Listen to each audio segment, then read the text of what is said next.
ಭೂಕುಸಿತ ಸ್ಥಳಕ್ಕೆ ರಾಹುಲ್ ಗಾಂಧಿ ಮತ್ತು ಪ್ರಿಯಾಂಕಾ ದಿಢೀರ್ ಭೇಟಿ ನೀಡಿದ್ದಾರೆ. ವಯನಾಡಿನ ಭೂಕುಸಿತ ಸ್ಥಳಕ್ಕೆ ರಾಹುಲ್ ಗಾಂಧಿ, ಪ್ರಿಯಾಂಕಾ ಗಾಂಧಿಯವರ ದಿಢೀರ್ ಭೇಟಿ.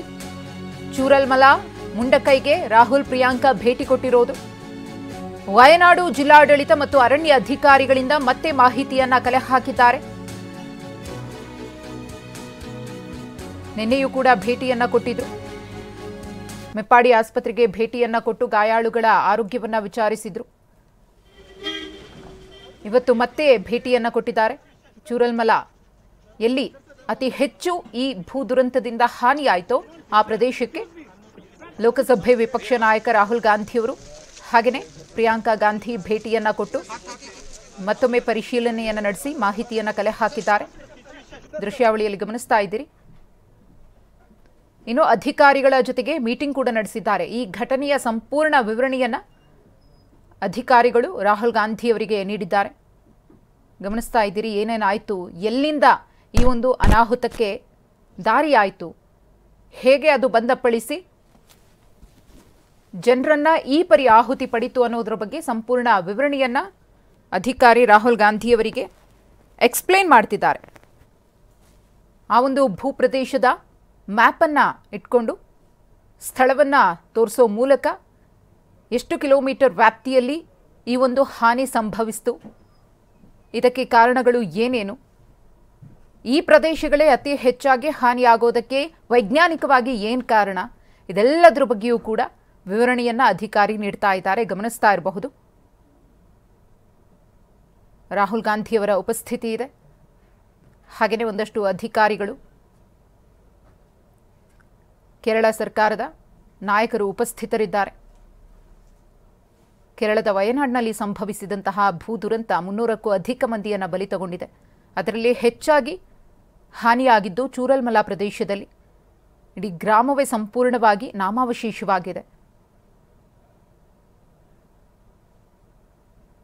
ಅನೇಕ ಮಂದಿ ಇನ್ನೂ ಕೂಡ ನಾಪತ್ತೆಯಾಗಿದ್ದಾರೆ. ಅವರ ಶೋಧ ಕಾರ್ಯ ನಡೀತಾ ಇದೆ. ನಿನ್ನೆಯೂ ಕೂಡ ಮೆಪ್ಪಾಡಿಗೆ ಭೇಟಿಯನ್ನು ಕೊಟ್ಟಿದ್ದಂತಹ ರಾಹುಲ್ ಗಾಂಧಿ ಮತ್ತು ಪ್ರಿಯಾಂಕಾ ಗಾಂಧಿಯವರು ದುಃಖವನ್ನು ವ್ಯಕ್ತಪಡಿಸಿದ್ರು. ಈ ರೀತಿಯ ಘಟನೆ ಆಗಿದ್ದು ನಿಜಕ್ಕೂ ಕೂಡ ದುರಾದೃಷ್ಟಕರ. ನನ್ನ ತಂದೆಯನ್ನು ಕಳ್ಕೊಂಡಾಗ ನನಗೆ ಎಷ್ಟು ನೋವಾಗಿತ್ತೋ ಅಷ್ಟು ನೋವು ಇವತ್ತು ಈ ಘಟನೆಯಿಂದ ನನಗೆ ಆಗಿದೆ. ಅವರು ಕೇವಲ ತಂದೆಯನ್ನು ಮಾತ್ರ ಕಳೆದುಕೊಂಡಿಲ್ಲ, ಅಕ್ಕ, ತಂಗಿ, ಅಣ್ಣ, ತಮ್ಮ, ತಂದೆ, ತಾಯಿ, ಇಡೀ ಬಂಧು ಬಳಗವನ್ನೇ ಕಳ್ಕೊಂಡಿದ್ದಾರೆ ಅಂತ ಹೇಳಿ ಮರುಕವನ್ನು ವ್ಯಕ್ತಪಡಿಸಿದ್ರು ರಾಹುಲ್ ಗಾಂಧಿಯವರು. ಇವತ್ತು ಮತ್ತೊಮ್ಮೆ ಭೇಟಿಯನ್ನು ಕೊಟ್ಟು ಅಲ್ಲಿನ ವಾಸ್ತವ ಸ್ಥಿತಿಯನ್ನು ಅವಲೋಕಿಸಿದ್ದಾರೆ. 100ಕ್ಕೂ ಹೆಚ್ಚು ಮನೆಗಳನ್ನು ನಿರ್ಮಿಸಲು ಕಾಂಗ್ರೆಸ್ ಬದ್ಧ. ಲೋಕಸಭೆ ವಿಪಕ್ಷ ನಾಯಕ ರಾಹುಲ್ ಗಾಂಧಿಯವರ ಭರವಸೆಯ ನುಡಿ. ಜಿಲ್ಲಾಡಳಿತ, ಪಂಚಾಯತ್ ಅಧಿಕಾರಿಗಳ ಸಭೆ ಮಾಡಿದ್ವಿ. ಎಷ್ಟು ಜನ ಮೃತಪಟ್ಟಿರಬಹುದು, ಎಷ್ಟು ಮನೆ ನಾಶವಾಗಿದೆ, ಎಲ್ಲಾ ಮಾಹಿತಿಯನ್ನ ಅಧಿಕಾರಿಗಳು ನಮಗೆ ನೀಡಿದ್ದಾರೆ. ಇಂತಹ ದುರಂತವನ್ನ ಕೇರಳ ರಾಜ್ಯ ಎಂದೂ ಕೂಡ ನೋಡಿಲ್ಲ. ಈ ವಿಚಾರವನ್ನ ದೆಹಲಿಯಲ್ಲೂ ಕೂಡ ನಾನು ಪ್ರಸ್ತಾಪ ಮಾಡ್ತೀನಿ. ಇದು ರಾಹುಲ್ ಗಾಂಧಿಯವರ ಹೇಳಿಕೆ. 100ಕ್ಕೂ ಹೆಚ್ಚು ಮನೆಗಳನ್ನು ನಿರ್ಮಿಸಿಕೊಡೋದಕ್ಕೆ, ಈ ಒಂದು ದುರ್ಘಟನೆಯಿಂದ ಆಶ್ರಯ ರಹಿತರಾದವರಿಗೆ ಆಶ್ರಯ ಕೊಡುವಂತಹ ಕೆಲಸವನ್ನ ಕಾಂಗ್ರೆಸ್ ಮಾಡುತ್ತೆ. ಇದರ ಬಗ್ಗೆ ನಾನು ಧ್ವನಿ ಎತ್ತುತ್ತೀನಿ ಎಂದಿದ್ದಾರೆ. Yesterday went to the site,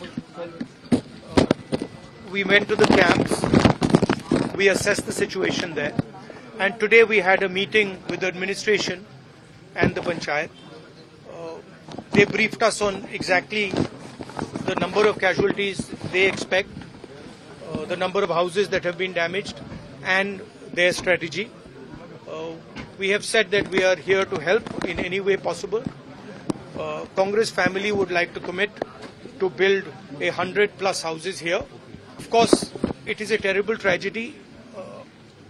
I think Kerala has not seen this type of a tragedy in one area. It should be treated differently. This is a different level of tragedy and it should be treated differently.